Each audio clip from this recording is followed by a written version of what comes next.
Hello everyone. We are learning about the topic profit prior to incorporation. We have already solved many problems on this topic. In today's session also, I will solve another illustration on the topic profit prior to incorporation. So here is a problem. S Limited was registered on 1st January 2000 to buy over the business of Mrs. P Limited as on 1st October 2008 and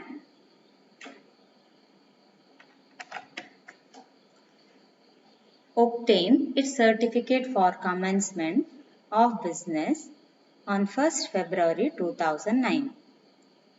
The accounts of the company for the period ended 30th September 2009 disclose the following facts. The turnover for the whole period amounted to rupees 30 lakh, of which rupees 5 lakh related to the period from 1st October 2008 to 1st February 2009. The trading account showed a gross profit of rupees 12 lakhs.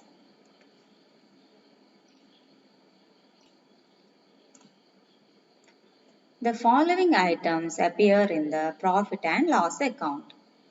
Directors fees 20,000, auditors fees 10,000, rent rates and taxes 50,400, bad debts of which rupees 10,000 related to book debts created before 1st February 2009. So bad debts 30,000, salaries 1,80,000, advertising 60,000, traveling expenses and salaries 90,000, commission on sales 12,000, general expenses 21,000, debenture interest 40,000, preliminary expenses 20,000, depreciation on plant 12,000, printing and stationery 15,000, interest to vendors at 12% on rupees 5 lakh. That is from 1st October 2008 to 31st May 2009, 40,000. Prepare a statement showing the amount of profit made before incorporation and after incorporation. Now, solution. So, we have to prepare a statement of profit for pre and post incorporation periods in the books of X Limited. Now, take the gross profit first. So, gross profit is 12 lakh.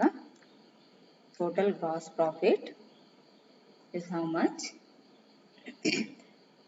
The trading account showed a gross profit of rupees 12 lakh. So, it should be apportioned on the basis of sales ratio. Sales ratio is to sales ಏನು ಹೇಳಿದ್ದಾರೆ ನೋಡಿ, the turnover for the whole period amounted to rupees 30 lakhs, of which rupees 5 lakh related to the period from 1st October to 1st February. Alva? So,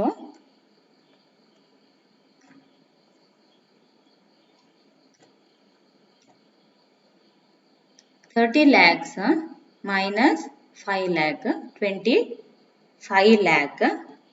So, 25 lakh related to post incorporation period. Then 5 lakh related to pre-incorporation period. So, 5 lakh is to 25 lakh. The ratio is 1 is to 5. So, sales ratio is 1 is to 5. 12 lakh into 1 by 6. Gross profit of pre-incorporation period 2 lakh. Next, 12 lakh into 5 by 6. Gross profit of post-incorporation period is 10 lakh. Next, now deduct the expenses, the expenses and losses, directors' fees, So it should be allocated to post incorporation period only. So 20,000 we have to take in the post incorporation column. Next, auditor's fees also related to post incorporation period. So we have to take in the post incorporation column. Next, rent rates and taxes. So it should be allocated on the time basis, time ratio. That is 1:2. 1:2 ಹೇಗೀಗ time. So ಇಲ್ಲಿಂದ ಇಲ್ಲಿವರೆಗೆ 1st October ಇಂದ 1st February ಅವರಿಗೆ ಯಾವುದಾಗುತ್ತೆ ಅಲ್ಲಿ pre incorporation period. So October, November, December, January. So 4 month pre incorporation period, right? Next,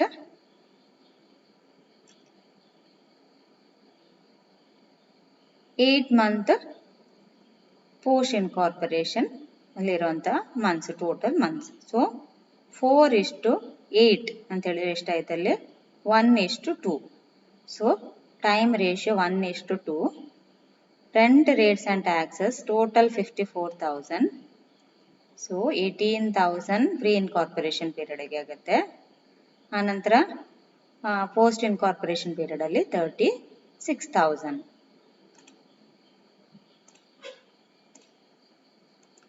Next, bad debts. Bad debts, total bad debts 30,000, of which 10,000 related to book debts created before 1st February. Okay, so 10,000 is related to pre-incorporation period. Post-incorporation period's bad debts is remaining 20,000.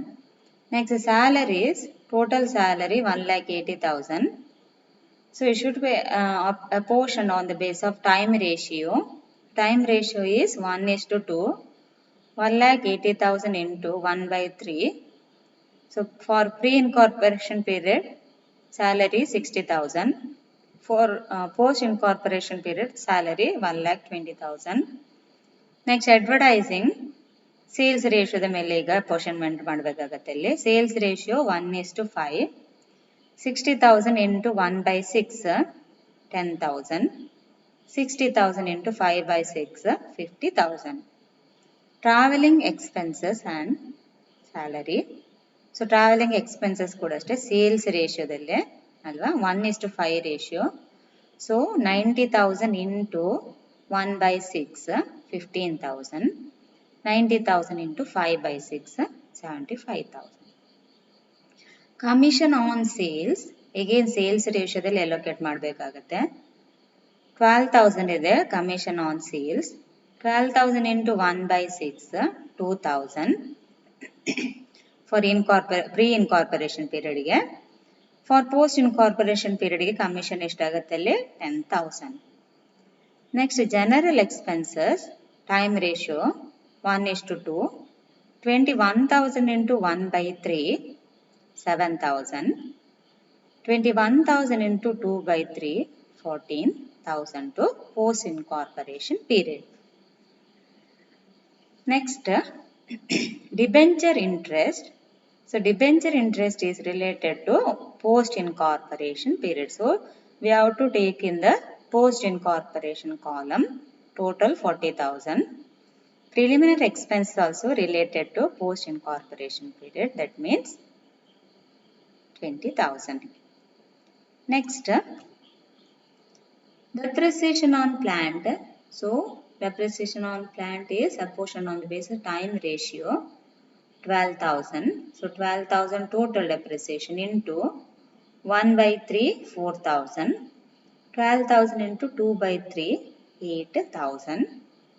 Next, printing and stationery, again apportioned on the base of time ratio. Okay, 15,000 total. 15,000 into 1/3, 5,000 to pre-incorporation period. Then post-incorporation periods, printing and stationery expenses, 15,000 into 2/3, 10,000. Next, interest to vendors. should be apportioned on the base of time ratio, that is 1:1. 1:1 ಹೀಗೆ ಇಲ್ಲಿ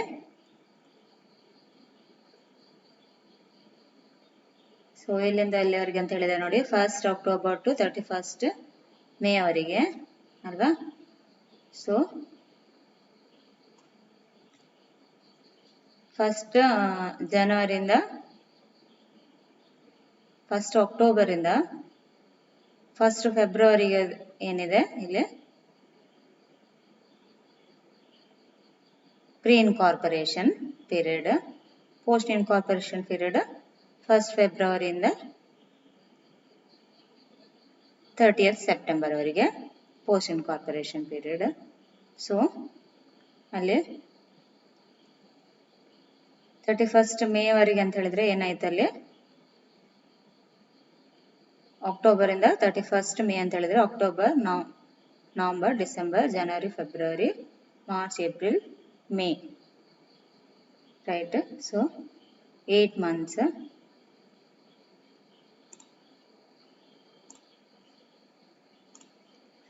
So October to January 31st 4 months and February to May 31st 4 months. So 4:4 or the ratio is 1:1.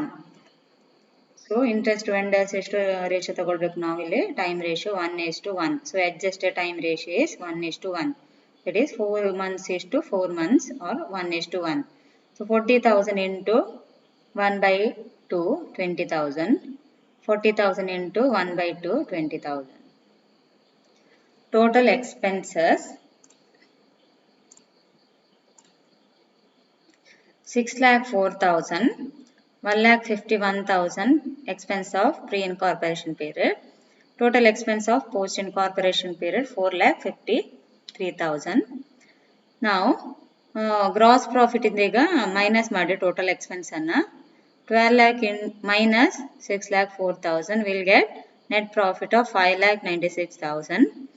2 lakh gross profit minus 1,51,000 total expenses, there is net profit of 49,000.